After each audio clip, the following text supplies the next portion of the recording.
we mixed these 10 songs in a day. So you pretty much get what you got as you're getting it. And that's, once it's gone, it's gone. Anyway, sorry, I got carried away. Hey guys, Kevin Ward here with MixCoach, and I've been wanting to do something like this for a while. And so what I thought I would do is I want to listen to and have a reaction video of a mix that I haven't heard in a long time. One of my first mixes I ever did as a professional mixing engineer.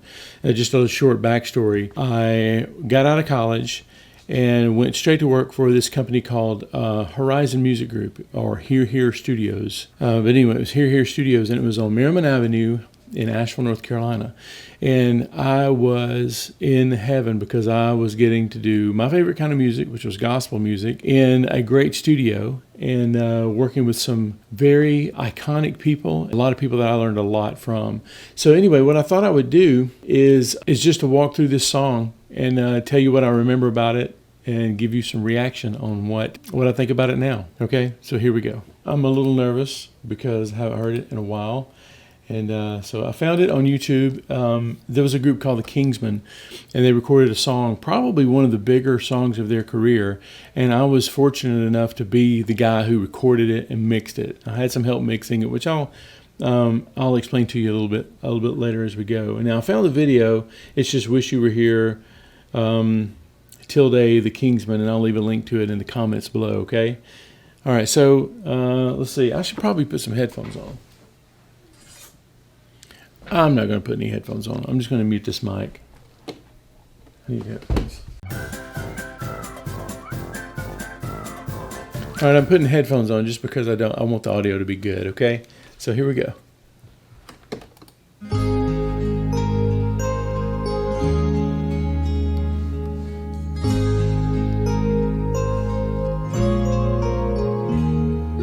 I can just see them walking on the shores of heaven. Okay, so far I'm hearing a lot of low end build up, but let me just say this first. What a group of musicians this was. I mean, it was it was the late Anthony Berger on piano. It was Tim Surratt on bass. Tim also is singing, and Tim has another band called Balsam Range. Check them out on YouTube. They're a really good bluegrass band. David Johnson was playing acoustic guitar on this one, I think. I think the late Gary, let's see, what was his name? Gary, he played steel. I think he's playing dobro in here when it does come along. Tony Kreisman on drums. These are Tony Kreisman's still a great session player, as well as David Johnson. Eldridge Fox produced this, and Eldridge is gone now too. Anyway, this was a really cool time in my life, and I've got fond memories of it right now.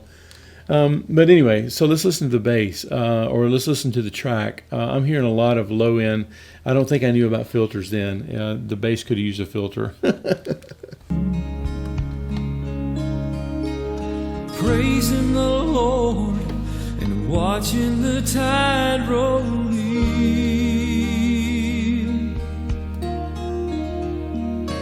Friends that have gone on, oh how I miss you so. And somehow I know if you could, You hear a little sibilance problem there too? that you'd let me know that you're doing fine and it doesn't hurt anymore.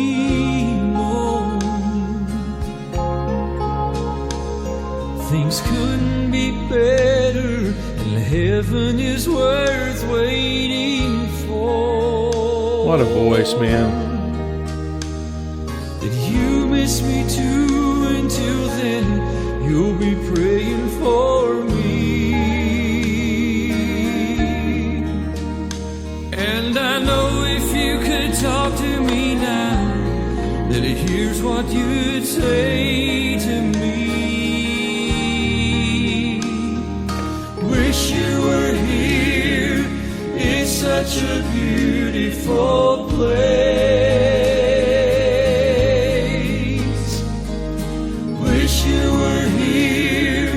Nothing but clear sunny days. Man, I mean, just as I'm listening to this is before the time of being able to tune vocals, and these guys are just on it. Now, one of the things that we used to do back in the day, we would stack vocals a lot. Seems like that's not quite as necessary these days. We used to stack vocals. I used to take the lead vocals and put them right in the middle, and then I would take one set of stacks. And we didn't have enough tracks to like individualize every track. You had to mix the stacks as they went down. So we would actually take the lead singer and the baritone and tenor singer, and I wouldn't do the bass singer, or we wouldn't do the bass singer. I didn't devise these. These are things that I learned from the people I was working with.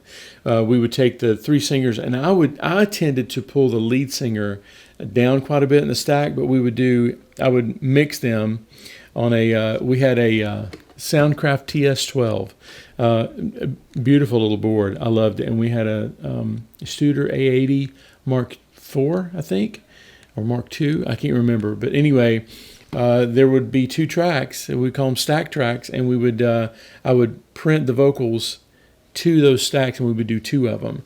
And the purpose of that was just to make if somebody was singing a little under, or chances are they wouldn't do it the second time. And if they did, it would become real apparent in the stack, and you'd have to do all that stuff over again. But it caused these micro pitch shifts to happen, which kind of covered up the fact that you weren't singing exactly on key all the time. We would hardly ever, if never, stack the bass, just because that bass low end, it needs to be tight, and bass singers need to sound like in your face. So everything that, if you think about it, everything that wasn't stacked came forward in the mix. Bass singer and lead singer, and the other two vocals were stacked, and that would push them back and kind of bring attention to, in a way, how things are supposed to be. So anyway, let's listen some more. It never rains and no one complains, and we haven't seen a tear. We're having a great time. Wish you were here.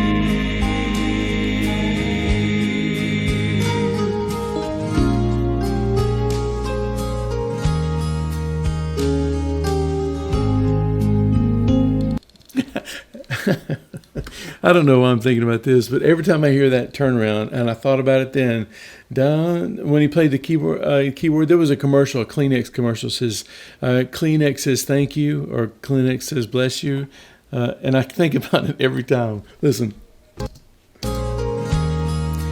Kleenex says bless you. Sorry. Anyway, here comes the mod.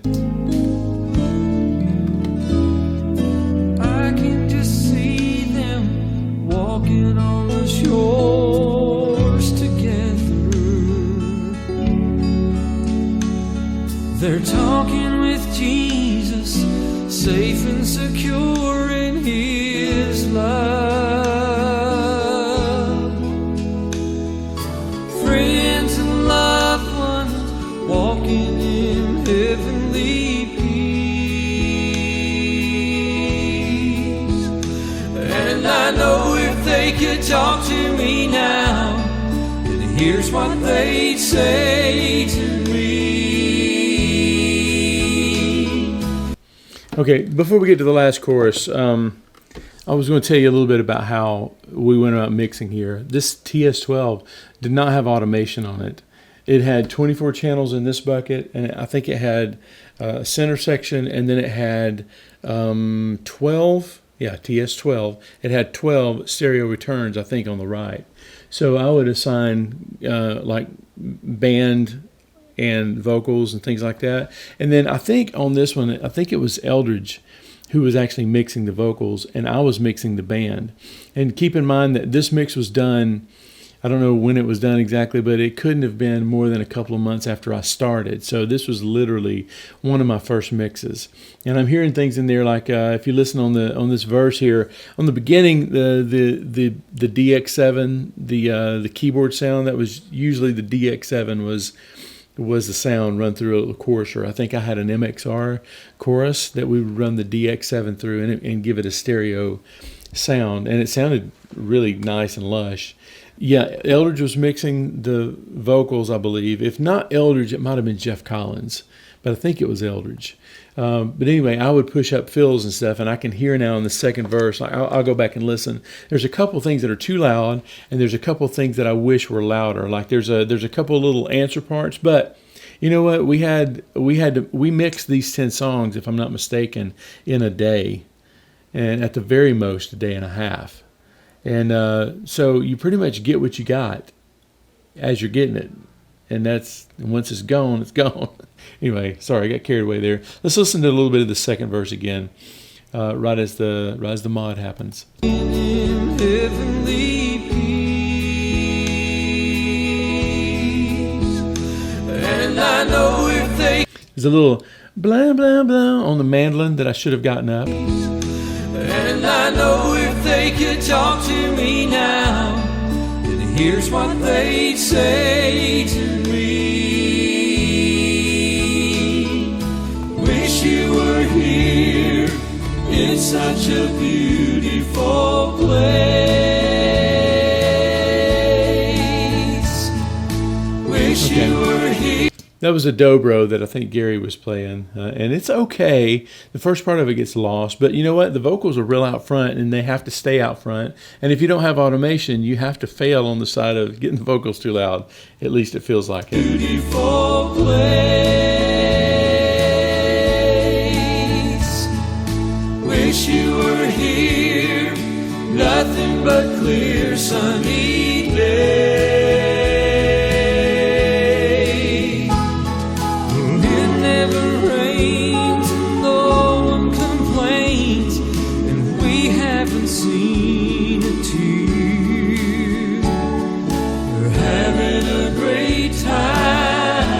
Feels like I have the mandolin on the right as well as the acoustic guitar on the right, the dobro's on the left, the piano and keys.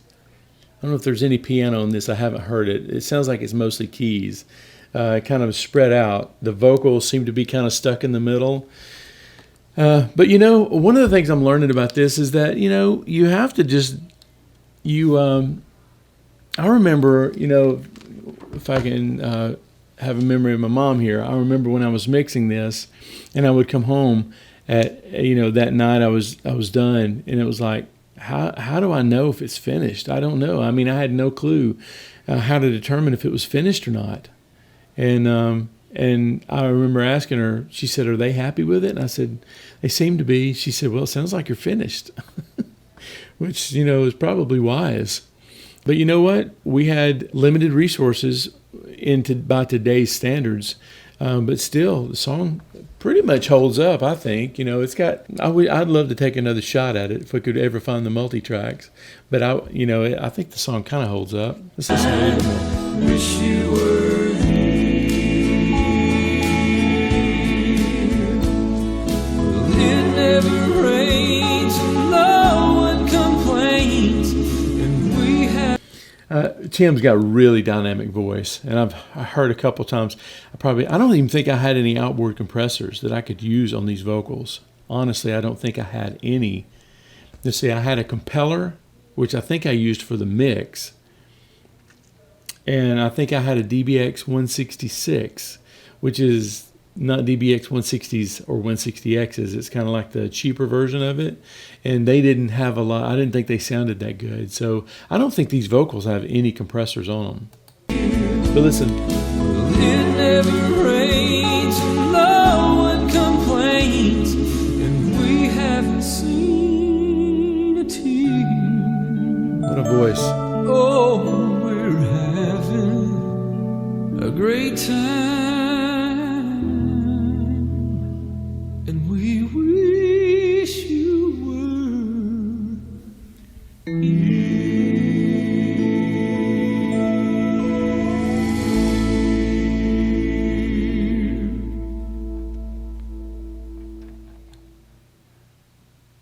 Well, that was a trip down memory lane. So thank you to My Journey who put that up and allowed me to walk down memory lane with this. But yeah, that was fun. If you'd like more videos like this, let me know in the comment section, because I'm just experimenting. These are things that I think about, and I think sometimes they're more beneficial for me than they are anybody else. But let me know if you found any benefit from it, okay? Hey, don't forget, I've got a free gift for you if you care to accept it. It's a mixing checklist, and it's a checklist of the things that I go through now, and I ask myself along the way. I think it's beneficial. It was beneficial to me, and it's the checklist that I go by in my mind all the time, and I thought you might like to have it. You can find it at mixcoach.com/checklist, and you can download that PDF immediately and start using it on your next mix, okay? Hey, thanks for letting me go down memory lane here, and I will see you guys on the next video.